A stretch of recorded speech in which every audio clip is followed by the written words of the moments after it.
Hola, ¿cómo están?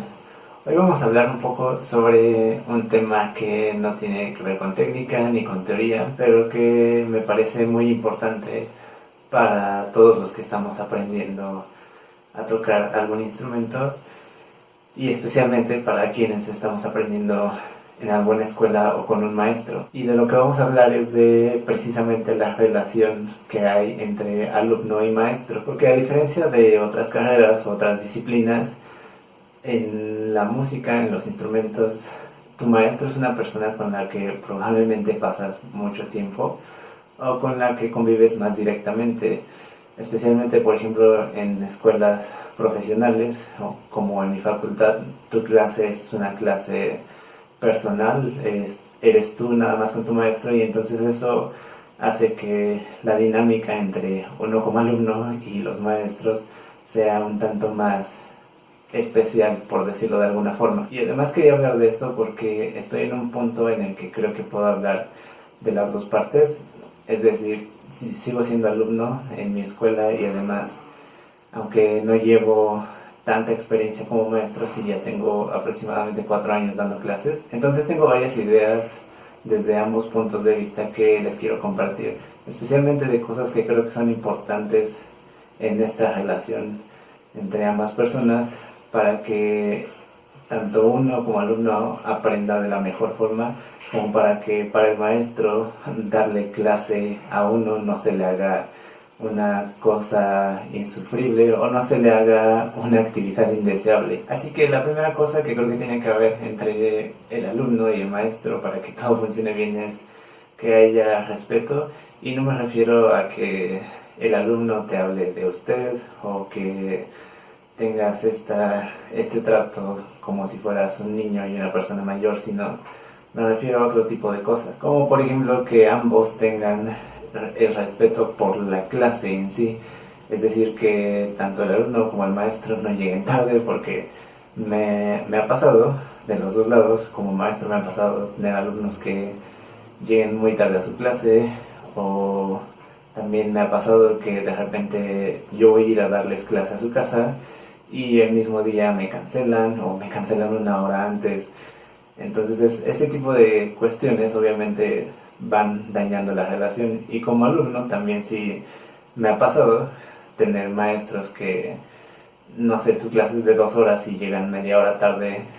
Entonces no solo ya no aprovechaste, sino además me parece que es una falta de respeto que si tú estás ahí a tiempo para tu clase, el maestro no llegue. Pero además de la puntualidad, también creo que cuando me refiero a respeto, me refiero a que el maestro prepare su clase o esté al tanto al menos de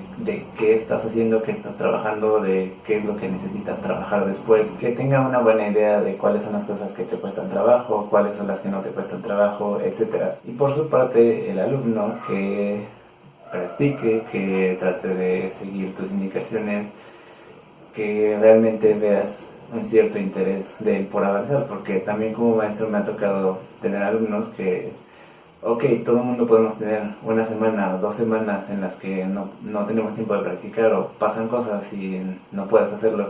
pero cuando ya es algo constante, entonces se vuelve algo pesado, tanto para uno como maestro, que no es agradable estar repitiendo lo mismo durante un mes o 2 meses, como para el alumno, que vas a disfrutar mucho menos tu clase si cada clase es lo mismo, si sientes que no avanzas, no tiene mucho sentido. La segunda cosa que creo que también es muy importante es que tengas confianza de las dos partes, tanto que tú como alumno puedas cuestionar a tu maestro, es decir, que si algo no te cuadra o si tienes duda de algo o si tal vez tú tienes una idea diferente de la que tu maestro tiene en ciertas cosas, que puedas expresarlo sin miedo a que te corran de la clase, porque especialmente en escuelas profesionales pasa mucho que como que el maestro es esta figura a la que nunca le debes de cuestionar nada, y es una figura en la que tú no puedes expresar tu opinión sobre algo, porque entonces, no sé, ya ahí hay fricciones, y creo que no debería ser así. Alguna vez platicando con un compañero me decía, yo no puedo ser alumno de un maestro con el que no puedo discutir ciertas cosas o debatir sobre no sé, lo que sea, cuestiones de técnica o de interpretación de lo que sea. Y además también es bueno que uno como alumno tenga la confianza de que si una semana no tuviste tiempo para estudiar porque algo pasó, lo que sea, que puedas decir eso, que puedas cancelar la clase de forma honesta y decir, esta semana no pude hacerlo, prefiero que nos veamos hasta la próxima, obviamente con anticipación y sin hacerlo a la mera hora. Y también que si tal vez uno como alumno no se está sintiendo motivado o no te sientes como con las ganas de practicar, que puedas expresarlo, que tal vez entre los dos se encuentren la forma de que puedas avanzar o que tengas más ganas de practicar. Pero bueno, también está el otro extremo, y para explicarme a lo que me refiero les voy a contar un poco una historia. Hace tiempo en alguna de mis clases grupales llegó una señora y fue un poco complicada la situación con ella porque desde que llegó fue como una actitud muy de cuestionar todo lo que yo hacía, no solamente yo, porque en esa clase somos dos maestros, entonces nos cuestionaba todo. O sea, desde que llegó preguntó qué papel le daba el estudiar en ese lugar, quería que le diéramos un programa así súper detallado de lo que íbamos a hacer, y para no hacerles el cuento largo, realmente no se podía porque en esa clase grupal apenas íbamos a ver qué tipo de gente iba a llegar y qué conocimientos tenían. Entonces obviamente no puedes dar un programa si no sabes ni siquiera cuál es el nivel de la gente que está llegando. Ya después cuando empezamos a dar clases, si nosotros dábamos cualquier tema, no sé, acordes, ella decía, mejor deberían enseñarnos así o mejor deberían enseñarnos una canción. Se volvía bastante complicado porque no solamente nos incomodaba a nosotros como maestros, sino también a los demás alumnos. Entonces a lo que voy con esto es que si tú tienes un maestro y realmente no confías en que lo que te está enseñando está bien o no confías en la forma en la que te está llevando, pues entonces lo mejor sería que buscaras otro maestro, porque si tú no confías en lo que te está enseñando, probablemente no lo vas a hacer, no te vas a sentir a gusto, y no solo no te vas a sentir a gusto tú, sino el maestro tampoco se va a sentir a gusto enseñándote, no es algo que vayan a disfrutar. Entonces yo no digo que no puedas cuestionar qué tanto sabe el maestro, que no puedas cuestionar sus métodos, pero si ya es algo constante con lo que nunca estás de acuerdo, entonces sería más sano para ambos que ya no siguieran esa relación de alumno y maestro. Ahora, ligado a esto que les acabo de contar, hay otra cosa que creo que es muy importante, y esto es más del lado del maestro. Yo sí soy de la idea de que si alguien te va a dar clase, tiene que ser alguien que en todos los aspectos posibles sepa más que tú, tanto en técnica como en teoría, en lo que sea que te vaya a enseñar. Y en el instrumento, por ejemplo, yo sí creo que si un maestro no ha tocado el repertorio que tú estás tocando o que te va a enseñar, o a lo mejor no que lo haya tocado precisamente, pero que por lo menos tenga la capacidad de tocarlo, o sea, que tú digas, bueno, tal vez no ha tocado estas obras, pero si las estudia, las podría tocar, digamos, de manera solvente. Yo creo que si tienes un maestro de instrumento, lo mejor es que sea alguien que pueda tocar el mismo tipo de repertorio que te estás tocando, porque en los primeros años no importa tanto, o es mucho más fácil que tu maestro pueda tocar todo lo que tú estás tocando sin mucho trabajo, pero conforme vas avanzando ya en una escuela profesional, en los últimos años te das cuenta de que probablemente no todos los maestros en la escuela puedan tocar lo mismo que tú estás tocando. Y cuando ya estás viendo cosas como conciertos, como estudios muy complicados, a veces sí pasa que si el profesor no lo ha tocado o si no ha tocado cosas similares, no te puede decir realmente cómo resolverlo, y entonces ahí ya hay un problema. Ahora, esto es una cosa que creo que es más opinión personal, porque alguna vez platicando con alguien que estudiaba educación musical me decía que ellos no creían en que un maestro tuviera necesariamente que ser un virtuoso en su instrumento, pero yo sí creo que si vas a enseñarle a alguien que está en un nivel muy avanzado, tú también necesitas estar en un nivel aún más avanzado. Y además de eso, también pienso que en una escuela profesional donde estás enseñando a futuros músicos que se van a dedicar a interpretar, sí tendrías tú de preferencia que tener también una carrera como intérprete. A lo mejor no todos los maestros van a ser concertistas, pero no sé, que mínimo toquen de vez en cuando, que hagan algún recital en la escuela, porque creo que como maestro el estar todavía activo, el estar tocando, si no a cada rato, al menos de vez en cuando, sí te da otra perspectiva y sí te da otras herramientas para que puedas ayudar más a un alumno, de nuevo, especialmente cuando ese alumno va al mismo camino de ser intérprete. Y lo otro que creo que también es importante es que el alumno y el maestro estén en el mismo canal, es decir, que tengan claros ambos qué es lo que quieren lograr, o sea, que sepan cuáles son las metas a las que quieres llegar, porque aquí les voy a hablar un poco de las clases que yo doy. Yo tengo alumnos que solamente estudian porque les gusta el piano, o sea, son gente que se dedica a otra cosa y que les gusta tocar este instrumento, y no es como que estén pensando en dar recitales o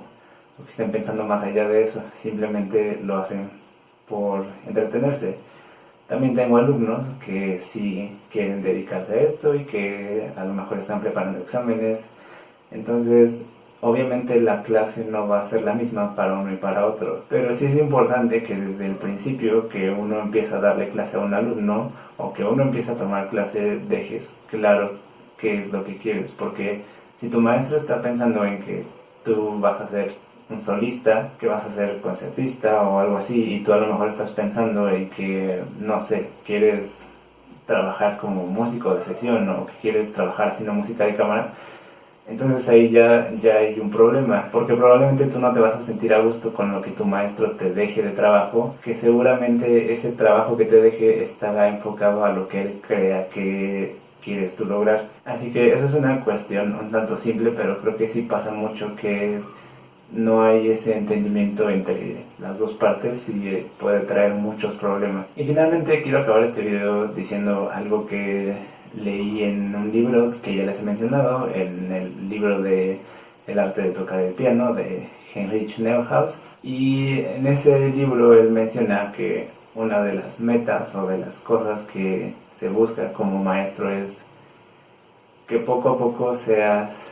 innecesario para el alumno, que el alumno se haga independiente y que no necesite que tú estés siempre diciéndole cómo hacer todo. Obviamente cuando tienes un alumno que empieza o un alumno que no tiene tanta experiencia,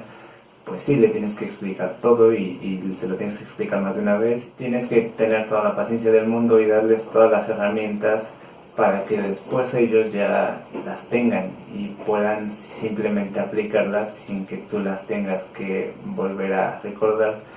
Obviamente eso ya después de mucho tiempo de experiencia. Y para explicarlo un poco mejor, creo que a lo que se refiere es a que no hagas a tus alumnos dependientes de ti, que los enseñes a pensar por sí mismos y que no les des todo resuelto, hasta las cosas más sencillas. Por ejemplo, hay alumnos que van iniciando y que aunque sí saben cómo se lee el pentagrama y cómo funciona, de repente se equivocan en leer alguna nota y me preguntan, entonces, ¿cuál es? Y yo trato de no decirles porque es algo que ellos pueden hacer. Pueden ponerse a contar las líneas y los espacios y ver qué nota es o por qué se equivocaron. Pero hay gente que está muy acostumbrada a que tú le digas siempre la respuesta cuando ellos mismos pueden resolverlo. Y por otro lado también tengo alumnos con los que es mucho más sencillo porque ellos al contrario, ellos me dicen, ah, no, yo quiero hacerlo, no me digas. Y eso a final de cuentas les va a ser más útil porque no van a estar necesitando siempre de que alguien más les diga cómo se debe hacer. Pero bueno, eso es todo por este video. Creo que es una cuestión bastante importante. No tienen idea de cuántas veces en mi escuela veo gente que no tiene una buena relación con su maestro o que están cambiando de maestro a cada rato porque no se entienden nunca con ninguno. He visto muchos maestros que son muy intransigentes, con los que no puedes cuestionar nada ni debatir nada. Maestros que creen que su forma de hacer las cosas es la única que hay y la mejor, que si vienes tú de aprender otras cosas te dicen que no sabes nada. También he visto alumnos que tienen los mejores maestros y que aún así no avanzan, y que no avanzan precisamente porque ellos mismos no quieren o no ponen el esfuerzo que se necesita para avanzar en una cuestión como tocar un instrumento. En fin, espero que les guste este video. Déjenme en los comentarios ustedes qué piensan sobre todas estas cuestiones. Déjenme sus experiencias. Suscríbanse, síganme en las otras redes, en Facebook, en Instagram, en Twitter, y nos vemos para el próximo video.